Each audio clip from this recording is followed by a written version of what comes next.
Hi friend, সকাল সকাল আজকে ঠান্ডা পড়ছে। আমি রান্না করছি খিচুড়ি। এটা হচ্ছে মিষ্টি কুমড়োর আগাল থাকে না, ওটা দিয়ে মিষ্টি কুমড়োর আগাল পাতা, মুগ ডাল মুসুর ডাল দিয়ে সকাল সকাল গরম গরম খিচুড়ি হচ্ছে। এটা কে কে যে মিষ্টি কুমড়োর আগাল দিয়ে খিচুড়ি খাইছো, কেমন লাগে? আমাকে তো অনেক ভালো লাগে, সেই জন্য ট্রাই করছি।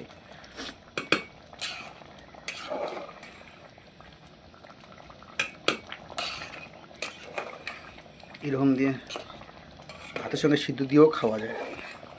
আজকে খিচুড়ির সঙ্গে দিলাম। এটা কি সুন্দর কালার আসছে, এখন হয়ে গেছে।